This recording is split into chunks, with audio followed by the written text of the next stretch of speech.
Meryl Streep finished reading the letter. Her hands went still. And then, slowly, she set it face down on Jimmy Fallon's desk and did not say a single word. Jimmy Fallon's mouth opened. Nothing came out. He tried twice. He looked at her hands. He looked at the letter. He looked at 300 people who had stopped breathing entirely. His mouth moved without sound, trying to form words and failing, a physical impossibility of language. It was a Thursday night taping. March 2023. The Tonight Show. Meryl Streep was the guest, a living legend making a rare late-night appearance to discuss a new film. Routine celebrity interview. Standard stuff. The audience had arrived early. They had dressed up. They had pressed against the barriers outside for hours, just to be in the same room.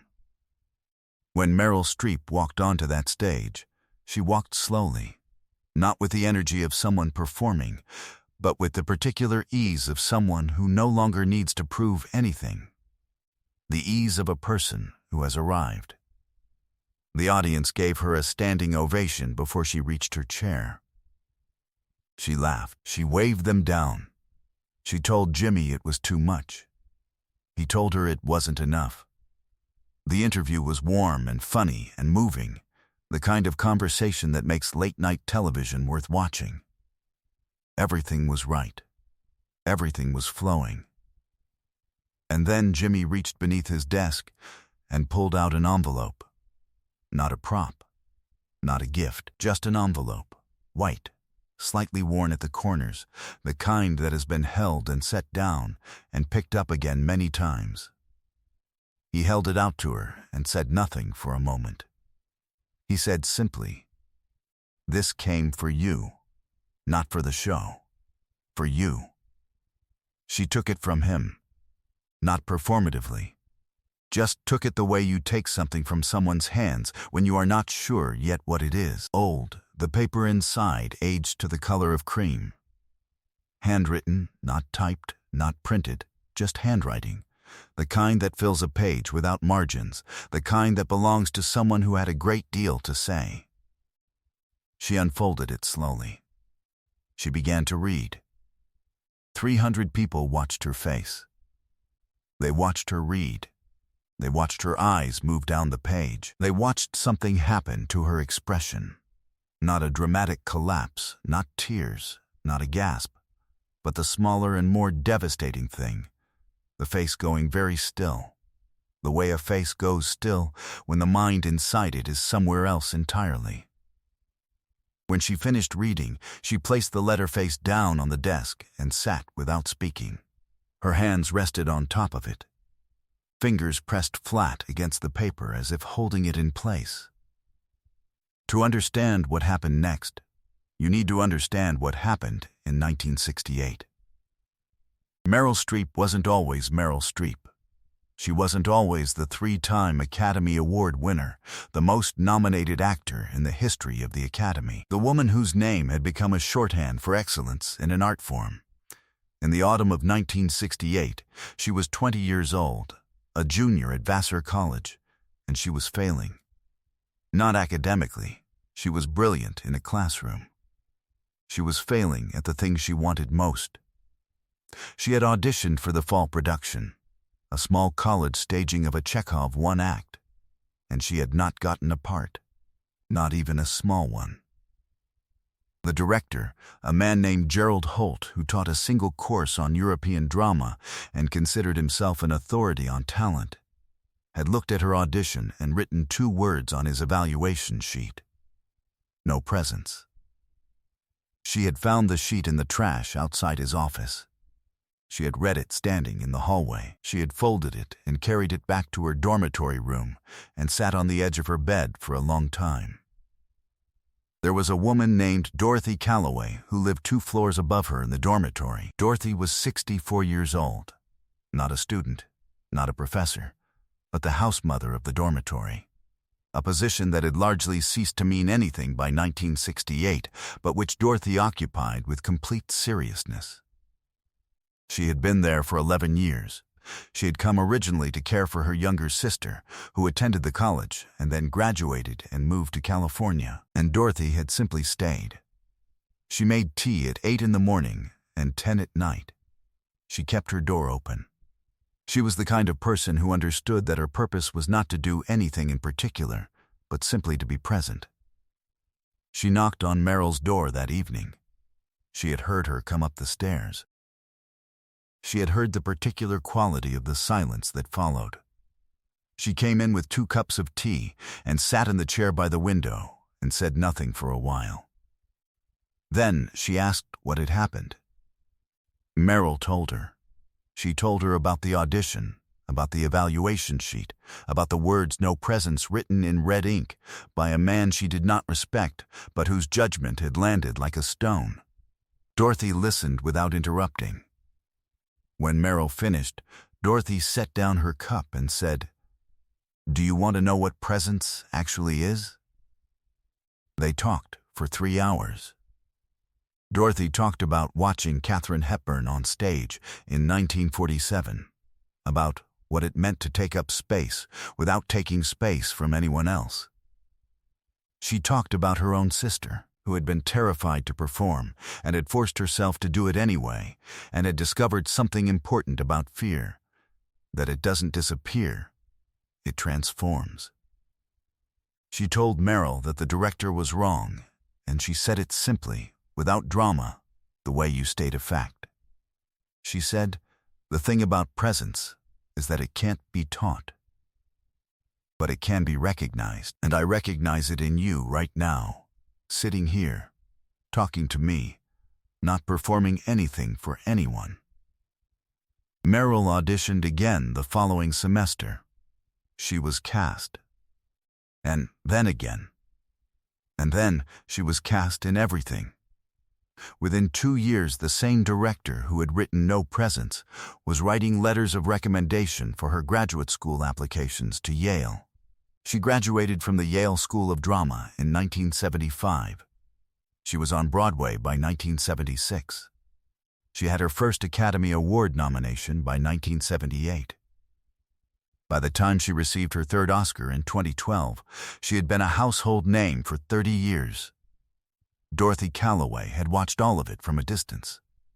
She had left Vassar in 1972 when the dormitory house mother program was finally discontinued. She had moved back to her hometown of Burlington, Vermont. She had never married.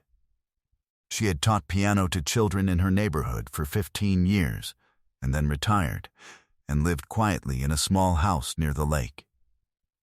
She had attended the symphony when she could. She had read everything. She had, over the decades, written many letters that she did not send, to former students, to old friends, to people whose lives had touched hers briefly and then moved on. The letters were complete. Addressed. She simply never mailed them. Her niece found the letters when Dorothy died in February 2023, at 98 years old, peacefully, in her own bed, with the lake visible through the window. The niece read them. She found the one addressed to Meryl Streep. She found the Vassar alumni office. She found a publicist. She found, eventually, The Tonight Show. She mailed the letter, the original, handwritten, with a note explaining who Dorothy was and when she had died and why she believed the letter had never been sent. The Tonight Show staff had received the letter 6 weeks before the taping. A producer had read it and held it on her desk for 3 days before deciding what to do. She brought it to Jimmy. Jimmy had read it in his office, with his door closed. He had called the niece. He had kept the letter in the inside pocket of his jacket since the day it arrived. He had told no one except the producer what was in it. He had simply said, "When the time comes, I'll know." Behind the scenes, Jimmy Fallon had made a decision that defied every producer's expectation. He had decided that there would be no setup, no segment, no produced piece with music and graphics. He would simply hand her the letter and let whatever happened happen. His producer had pushed back. He had said, quietly, sometimes the only right thing is to get out of the way. Now, in the present, on the stage, in front of 300 people who were holding perfectly still, Meryl Streep lifted her hands from the letter. She looked at Jimmy. Jimmy looked at her. He was not performing concern. The professional role had fallen away entirely.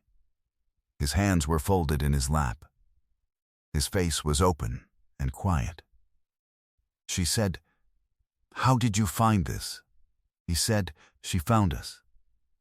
She looked back down at the letter. She did not turn it over. She pressed her palm flat against the back of it again, a gesture so private it felt like watching something that was not meant to be seen. But this is the moment no one in the studio and no one watching at home ever saw coming. Jimmy reached into the inside pocket of his jacket and produced a second envelope. Smaller, sealed. Her name on the front, in the same handwriting as the letter. He placed it on top of the first one without explanation. He said, "Dorothy wrote 2. This one was marked last. Meryl Streep's hands went to her face. Not in a performance of grief, in the way hands go to a face when the body needs a moment to catch up to what is happening inside it. She sat like that for a long time. 300 people did not move. No one coughed. No one shifted. Questlove's hands rested in his lap. The band sat motionless. Somewhere in the control room, the director did not cut. She simply let the cameras roll and said nothing into her headset.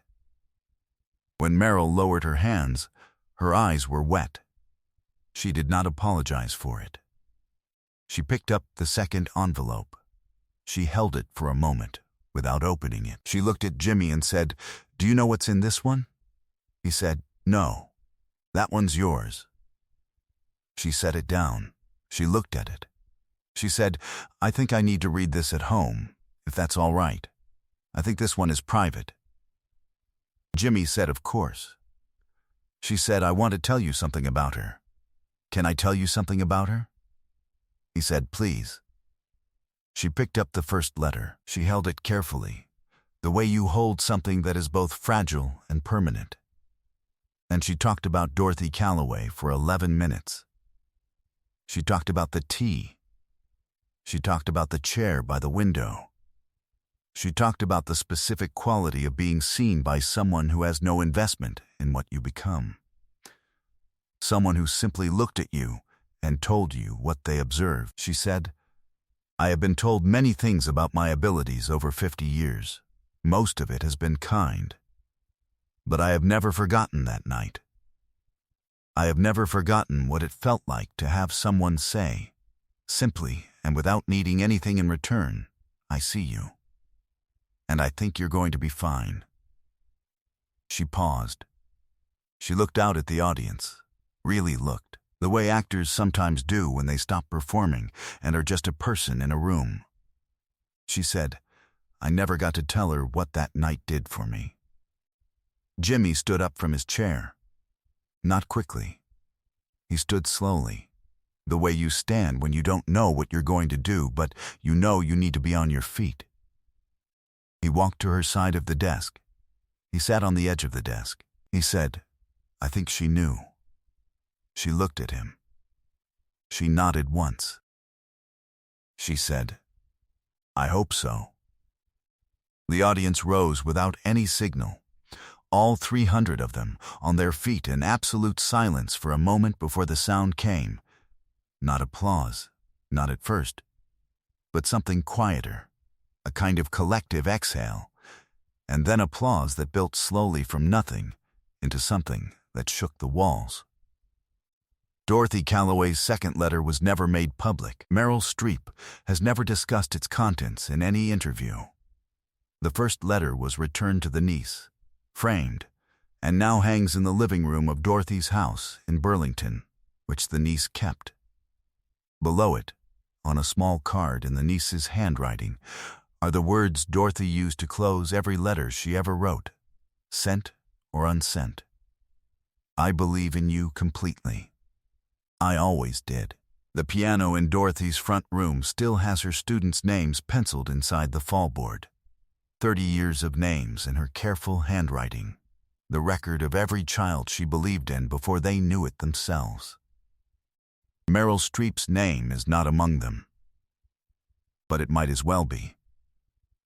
Because some people teach you what you're capable of, not with their hands, but with their eyes, and you carry that lesson for 50 years. And sometimes, if you are very lucky, you find out they carried it too.